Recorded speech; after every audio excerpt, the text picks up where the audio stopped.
Hey YouTube, I just finished a training for my clients where I talked about how to create a strategy for the next half of the year. I get it, right now we're in summer. I want to take some time off and we want to come back after the pandemic even stronger, but you have to have a strategy, you have to have a plan of action if you want to close this year strong. So I hope you enjoyed this training. Make sure you subscribe to this channel and remember, make a plan of action because nothing happens unless you're intentional about the things that you're doing every single day. Make a plan, work the plan, and make shit happen. Learn it, live it, experience it, love life. So today we're going to talk about halftime game. Because the reality is right now we're halfway through the year. So now which play are you going to run? Because now it's halftime. It's halftime, now it's time for us to decide how we're going to execute the next half of the year. Because anybody can be excited at the beginning of any journey. If you look back at the people who started with New Year's resolutions, you look back at how many things that they wanted to accomplish, anybody could be excited for 1 week, 1 day, even 1 month. But can you be consistent until the end? Because it's easy to start something. Everybody starts a new relationship, you start a new business, you start a new workout, you start a new diet, whatever it is, it's easy to start something. The hard part is, can you finish what you start? That's the main thing that separates those that are making shit happen versus those that are wishing and hoping things will happen. It's not about becoming a starter because anybody could become a starter. It's can you become a finisher? Because most people will give up in the middle of the journey. Most people don't have the capacity to take it all the way home because they realize one thing, it's not going to be as easy as they thought. And that's the moment that they give up. When they realize like, shit, man, starting a business is not as easy as I thought. Starting a relationship is not as easy as I thought. Starting a new habit is not as easy as I thought. That's the reason that people win when they focus on the long game. That's the reason that 9 out of 10 businessmen fail, because they think it's going to be easier than what it truly is. They don't anticipate the challenges and the struggle. And that's where they fail halfway, because they didn't have a halftime game plan. So today we're going to talk about 4 strategies to create a halftime game plan. Because if you don't have a strategy, you're going to wing it in life. And I want you to understand that to become a closer, to become a finisher, you have to have a strategy. Doesn't mean that you have to have a perfect strategy. Doesn't mean that everything that you do is going to be gold. What it means is that every single day you execute and you adapt, you adjust, and you execute. If one strategy doesn't work, well, you try another one. If something else doesn't work, then you try another one. But constantly, you keep on moving. So let's start with the first strategy. Don't worry about the score. Most people right now, they look at the scoreboard. If you're playing this game, you look at the scoreboard, it's like, shit, the scoreboard only gives you feedback on your previous performance. Don't worry about the scoreboard. Take a look at the scoreboard. Take a look at where you're going and ask yourself, how can I change the score? And one way you could change the score is by changing your approach. The score is feedback. It's giving you feedback based on what you're doing. It's giving you feedback based on your execution skills. And if you don't like the score in your business, if you don't like the score in your marriage, if you don't like the score in your fitness, we'll change your approach. Because what happens is we beat ourselves down and we worry too much. And every single time that you worry and you beat yourself up, you're only going to show up the way that you've always done it. And that's the reason most men fail, is because they constantly worry about the shit that they've done in the past and they're reliving again and again and again the same mistakes from the past. They're reliving it again because they can't let go and they worry so much about the score. They worry so much about the mistakes. They worry so much about the failures. They can't seem to find the gift in the score. The second strategy is disrupt and stabilize. Because here's what happens. Shit is going to happen in your life. No matter who you are in your business, you're going to get disrupted. In your marriage, shit is going to happen. In your fitness and your health, shit is going to happen. So might as well you be the one to disrupt your business. You be the one to disrupt your marriage. You be the one to disrupt your fitness, because the moment that you start creating an opportunity for you to be the disruptor, then you could actually stabilize your business, stabilize your marriage. Ask yourself, what area in my life needs to be disrupted? What's the area that I need to really start breaking through? Because growth needs to happen when you create stability to create, when you create instability to create stability. Growth happens the moment that you start breaking something and you start seeing that you could do it better.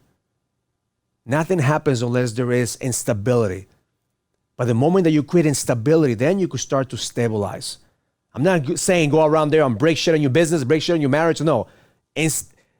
Have the disruption, but at the same time stabilize it. Meaning, how can you improve? Try to do things different. Fix the cracks on the foundation. The key here is to start looking at your foundation and say, okay, am I being too comfortable in this foundation? What are the cracks in here that I need to make sure that I disrupt so I could actually have a stronger foundation? What's the area of my business that I need to disrupt in order for me to become better? Because if you don't disrupt it, either your competition is going to disrupt it or you're going to get comfortable and you're going to get left behind. So make sure that you have a plan to disrupt and then stabilize. The third is innovate and expand. A lot of us, what happens is that we lack innovation. We continue to do the same shit over and over again. And if you only do what you've always done, you will never get different results. And those are facts based on your marriage. Those are facts in your business. Those are facts even in your fitness. If you work out the same muscle every single day, your muscle is going to not grow. It's actually going to stay the same. So you have to innovate. What can I innovate? And if you're not growing, you're going backwards. Most people say, Raul, if I don't do anything, I'm going to continue to have the same results. No. If you don't do shit in your business, you're going to go backwards. If you don't do shit in your marriage, you're going to go backwards. Because in life, you're either growing or you're dying. But what stops us from innovating is fear. Fear stops us from innovating because we think that if I try something new, then I'm going to fail. If I have a different conversation with my wife, then she's going to get triggered or she's going to want to do it. Or if I try something in my business, then it's going to take too much time, too much money. Innovation creates results. Learn to fail faster so you can learn. You can't fear failure. Failure is part of the process. Go out there and try shit in order for you to see what works and what doesn't work. And the fourth is recommit to your vision. That's the main thing that you need to do in halftime. Now it's time for you to reset your vision. Maybe what you wanted wasn't exactly what you needed. Just like I shared with you before my story, buying this property. That I had the vision, but at the end of the day, I started to listen to my voice that voice inside of me saying, no, right now is not the right time. Right now you have to focus on the big vision. Because people quit their dreams because they never committed to a vision. Anybody could have a dream. A dream is easy. But a vision is different. A vision is something that you could actually taste it. A vision is something that you could see it. A vision is something that you could actually fight for. Recommit to your vision. Ask yourself, why do I do the things that I do? And recommit to it. And one way to recommit to your vision is to share your visions with other people. Share your vision with your family. Share your vision with your clients. Share your vision with your employees. The more people you share your vision with, they're going to hold you accountable because now you have leverage. Now you start seeing that, man, if I talk about it, I need to be about it. When you have a vision that's clear, you're going to take action. Clarity is power. So the next 100 days, disrupt the foundation. And the last 100 days of the year, stabilize and innovate. Make sure that you build a strong foundation. You disrupt your business. You disrupt your marriage to make sure that you bring innovation.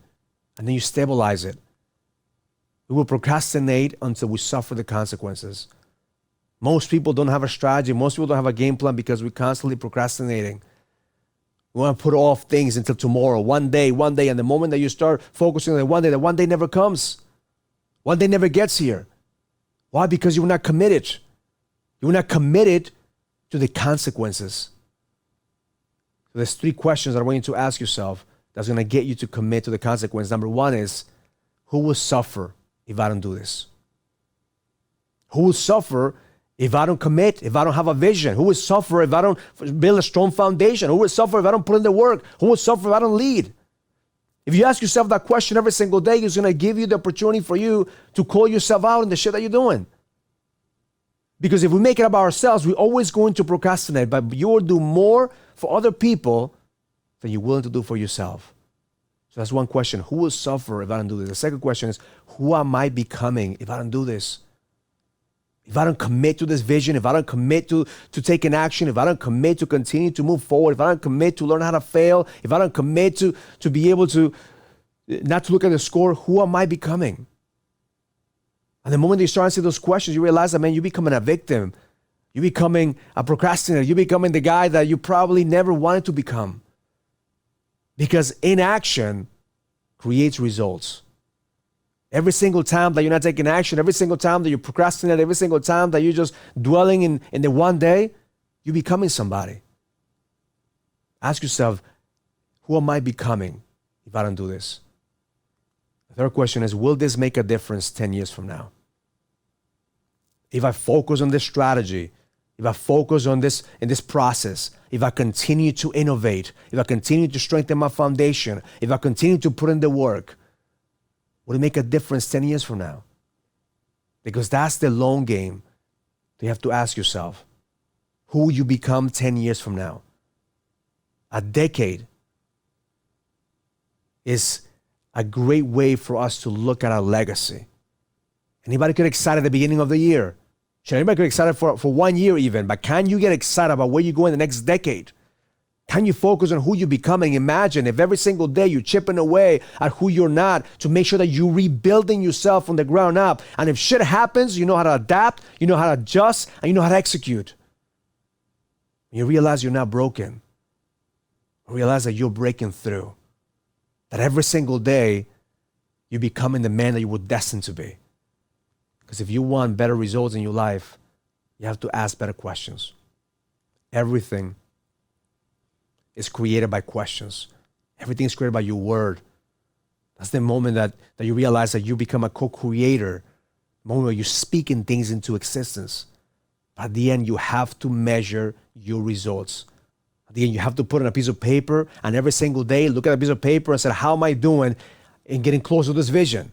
How am I doing to making sure that you're in alignment and accountable for the action steps? Because if you don't measure it, it won't get done. In order for you to measure this, you have to have leverage. Use your leverage. Ask yourself, who will suffer if I don't execute? Who will suffer if I don't show up? That's what gives you leverage. If you don't use leverage, leverage will use you. That's when guilt and shame will come in. That's the moment that you feel like you're not good enough. That's the moment that you feel like, man, I fucked up, I failed. And that becomes your story. That becomes your strategy. You have to remember you're evolving every 100 days. Every 100 days, you're going to become somebody. The question is, who are you going to become? Are you going to become the man that you were destined to be by design? Or are you going to become a victim of your circumstances? The moment that you stop evolving, you always go back to the most comfortable position. And for every single leader, that is death. Because we're not born to be comfortable. We're not born to be in the sidelines. Right now, this country, the marketplace, your business needs you to level the fuck up. Now it's time for you to start making a decision. Who am I going to become the next half of this game? If you fucked up, if you failed, maybe you didn't take it seriously, maybe right now is a moment for you to say, fuck, now I'm all in. Now I'm going to go all in into this game, all into this battlefield, but it's going to take everything you fucking got. Because unless you're committed to a vision, unless you're committed to something bigger than you, you're always going to be falling backwards. My intention for you today is to take this game seriously. Realize that life is a game, life is a battlefield. If you're not intentional about the shit that you're doing every single day, you're always going to be reacting to life. So create a strategy for the next half of this game. Understand that nothing is going to happen unless you create it. Unless you intentionally are chipping away every single day. Because the next 100 days, the next 10 years, you're going to end up somewhere. The question is, are you going to be able to end up somewhere that you designed, that you already saw, that you already envisioned? Or are you going to be able to end up somewhere that you probably, most likely, will not enjoy?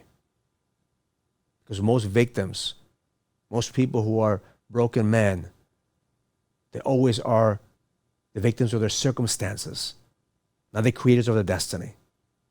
Now it's time for you to take charge and level the fuck up and lead. Because the best is yet to come. Make sure you like, comment, and subscribe to the channel. And if you're ready to lead with power, go to the link in the description and sign up for the Next Level Leadership Summit, where proximity meets power.